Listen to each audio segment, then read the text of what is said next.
ಕಾಂಗ್ರೆಸ್ ಶಾಸಕ ಟಿಡಿ ರಾಜೇಗೌಡಗೆ ಲೋಕ ಅಧಿಕಾರಿಗಳು ಶಾಕ್ ಕೊಟ್ಟಿದ್ದಾರೆ. ಎಫ್ಐಆರ್ ದಾಖಲು ಬೆನ್ನಲ್ಲೇ ತನಿಖೆ ಚುರುಕುಗೊಳ್ತಾ ಇದೆ. ಅಕ್ರಮ ಆಸ್ತಿ ಗಳಿಕೆ ಕೇಸ್ನಲ್ಲಿ ದಾಖಲಾಗಿರುವಂತಹ ಎಫ್ಐಆರ್ ಮಾಹಿತಿ ಸಂಗ್ರಹಿಸಿದ ಹಿನ್ನೆಲೆ ಲೋಕಾಯುಕ್ತ ಅಧಿಕಾರಿಗಳು ದಾಳಿಯನ್ನು ನಡೆಸಿದ್ದಾರೆ.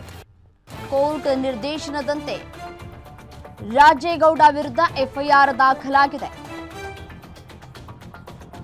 ಶಾಸಕ ರಾಜೇಗೌಡ ಮತ್ತೆ ಪತ್ನಿ ಪುಷ್ಪ ಹಾಗೂ ಮಗನ ವಿರುದ್ಧ ಎಫ್ಐಆರ್ ದಾಖಲಾಗಿದೆ.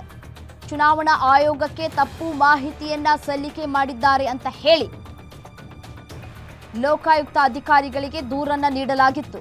ಶಾಸಕರಾಗಿ ಅಕ್ರಮ ಆಸ್ತಿ ಸಂಪಾದನೆಯನ್ನ ಮಾಡಿದ್ದಾರೆ ಅಂತ ಹೇಳಿ ದೂರನ್ನ ನೀಡಲಾಗಿತ್ತು.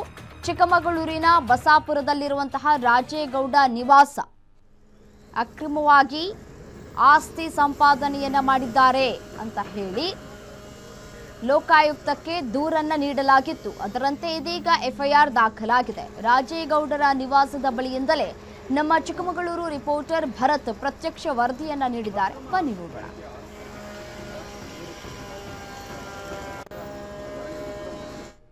ಆರೋಪ ಹೊತ್ತಿರುವಂತಹ ಶೃಂಗೇರಿ ಕ್ಷೇತ್ರದ ಶಾಸಕರಾದಂತಹ ಟಿಡಿ ರಾಜೇಗೌಡರ ನಿವಾಸದ ಮೇಲೆ ಇವತ್ತು ಬೆಳ್ಳಂಬೆಳಗ್ಗೆ ಲೋಕಾಯುಕ್ತ ಅಧಿಕಾರಿಗಳು ಒಂದು ದಾಳಿಯನ್ನು ನಡೆಸಿದ್ದಾರೆ.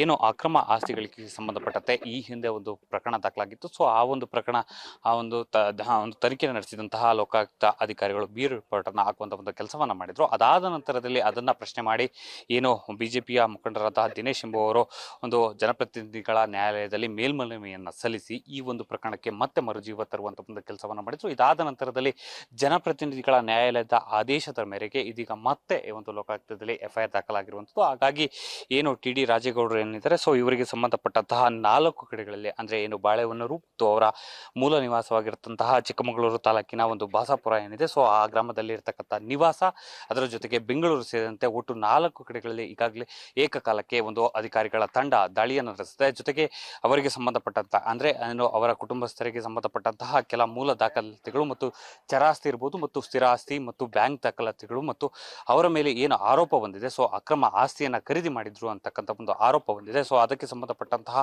ಹಣ ವರ್ಗಾವಣೆಗೆ ಸಂಬಂಧಪಟ್ಟಂತಹ ದಾಖಲೆಗಳನ್ನು ಕೂಡ ಈಗಾಗಲೇ ಲೋಕಾಯುಕ್ತ ಅಧಿಕಾರಿಗಳು ಪರಿಶೀಲನೆ ಮಾಡುವಂತಹ ಒಂದು ಕೆಲಸವನ್ನ ಮಾಡ್ತಿದ್ದಾರೆ. ಮತ್ತೊಂದು ಕಡೆಯಲ್ಲಿ ಅವರ ಕುಟುಂಬಸ್ಥರು ಅಂದ್ರೆ ಅವರ ಹೆಂಡತಿ ಇರಬಹುದು ಮತ್ತು ಮಗನಿಗೆ ಸಂಬಂಧಪಟ್ಟಂತಹ ದಾಖಲಾತಿಗಳನ್ನು ಕೂಡ ಈಗಾಗಲೇ ಒಂದು ಪರಿಶೀಲನೆ ನಡೆಸುವಂತಹ ಒಂದು ಕೆಲಸವನ್ನ ಲೋಕಾಯುಕ್ತ ಅಧಿಕಾರಿಗಳು ಮಾಡ್ತಾ ಇರುವಂತದ್ದು. ಇದಾದ ನಂತರದಲ್ಲಿ ಒಟ್ಟಾರೆಯಾಗಿ ಈಗಾಗಲೇ ಏನು ಬೆಳಗ್ಗೆಯಿಂದ ದಾಳಿ ನಡೆಸಿರುವಂತಹ ಅಧಿಕಾರಿಗಳಿಗೆ ಈಗಾಗಲೇ ಕೆಲ ದಾಖಲಾತಿಗಳು ಲಭ್ಯವಾಗಿರುವಂತಹ ಒಂದು ನಿಟ್ಟಿನಲ್ಲಿ ಸಂಬಂಧಪಟ್ಟಂತಹ ಮೊದಲಿನಿಂದ ಅಂದ್ರೆ ಅವರ ಒಂದು ಹಣದ ಟ್ರಾನ್ಸಾಕ್ಷನ್ ಇರಬಹುದು, ಮತ್ತೊಂದು ಕಡೆಯಲ್ಲಿ ಅವರು ಚುನಾವಣೆ ಸಂದರ್ಭ ಸಲ್ಲಿಸಿದಂತಹ ಅಫಿಡೇವಿಟ್ ಇರಬಹುದು, ಸೊ ಇವೆಲ್ಲವನ್ನು ಕೂಡ ಒಂದು ಮಾಹಿತಿಯನ್ನ ಕಲೆ ಹಾಕುವಂತಹ ಒಂದು ಕೆಲಸವನ್ನ ಲೋಕಾಯುಕ್ತ ಅಧಿಕಾರಿಗಳು ಮಾಡ್ತಾರೆ. ಅದಾದ ನಂತರದಲ್ಲಿ ಇವರ ಮೇಲೆ ಇರ್ತಕ್ಕಂತಹ ಆರೋಪ ನಿಜವಾದದ್ದು ಅಥವಾ ಒಂದು ಆರೋಪವೇ ಸುಳ್ಳ ಅಂತಕ್ಕಂಥ ನಿಟ್ಟಿನಲ್ಲಿ ಒಂದು ತನಿಖೆ ಆದ ನಂತರದಲ್ಲಿ ಸತ್ಯಾಂಶ ಹೊರಬರಬೇಕಾಗಿದೆ.